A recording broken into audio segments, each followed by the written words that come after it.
নোয়াখালীতে আভিজাত্য রক্ষায় বেপরোয়া ফেরাউন বাহিনী, আইনশৃঙ্খলা বাহিনীর নীরবতায় প্রশ্নবিদ্ধ।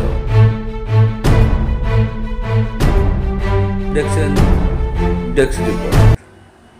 নোয়াখালীর সদর উপজেলার ধর্মপুর ইউনিয়নের ষোল্লখিয়া গ্রাম নামে পরিচিত কুখ্যাত আলী আশরাফ ভূঁইয়ার নেতৃত্বে গড়ে উঠেছে এক ভয়ঙ্কর সন্ত্রাসী বাহিনী, যাকে ঘিরে আতঙ্ক ছড়িয়ে পড়েছে সদর সুবর্ণচর, এমনকি পার্শ্ববর্তী লক্ষ্মীপুর জেলার রামগতি পর্যন্ত। আমি হেরা ওই ছেলে থেকে মোবাইল এবং কিছু টাকা লইছি, আরও লগে মোবাইল। পরে আমরা এখানে সমাজবিদ্যা সালিশে বসি, তারা আইছে এরা যখন উভয়পক্ষ দোষী হিসাবে 10 ব্যক্তি এদেরকে দিছে। স্থানীয়রা জানান, একসময় নিষিদ্ধ সংগঠন আওয়ামী লীগের ইউনিয়ন সভাপতি থাকলেও সেই পরিচয়ের আড়ালে আলী আশরাফ ভূঁইয়া দীর্ঘ 2 দশক ধরে গড়ে তুলেছেন একক আধিপত্য, আর তারই ফল ফেরাউন বাহিনী।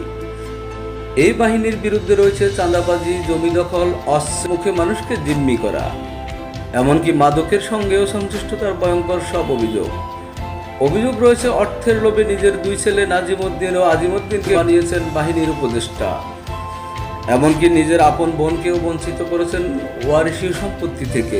সব বিচার করি ওনার আরো এটা রান্নের মুক্তভোগী হয়েছে, এটা এখন এলাকার আতঙ্কিত। ওনারা অস্ত্র আনে, যারা বিচার করছে এদেরকে ভয়ভীতি দেওয়া, এদেরকে মারবো, ফিরবো, কোবাইবো, এটা বলছে। একজনে কায়েম করে, ওনার নাম হলো আশরাফউদ্দিন, ওর হলো ফেরাউন। ওনার নাম হচ্ছে ফেরাউন। এখন ফেরাউন ছাড়া ওনাকে কেউ চিনো না। এখন আমার এখানে কান থেকে কর্তৃ পর্যন্ত কেটে ফেলছে। ফেরদৌস নামে এক বাগিনাকে নৃশংসভাবে কুপিয়ে হত্যা করার চেষ্টা। ফেরাউন মার্কেট সংলগ্ন রাস্তায় আঙ্গুল ও কান কেটে রক্তাক্ত অবস্থায় তাকে ফেলে যায় বাহিনীর সদস্যরা।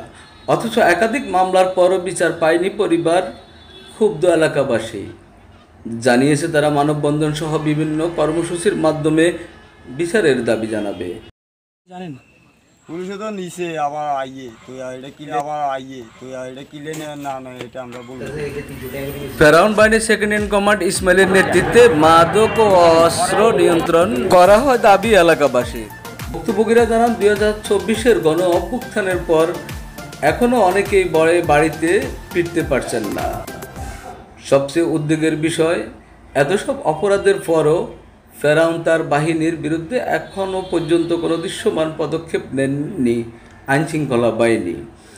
এলাকাবাসীর জোর দাবি, অবিলম্বে এই ফেরাউন বাহিনীকে আইনের আওতায় এনে দৃষ্টান্তমূলক শাস্তি নিশ্চিত করা হোক।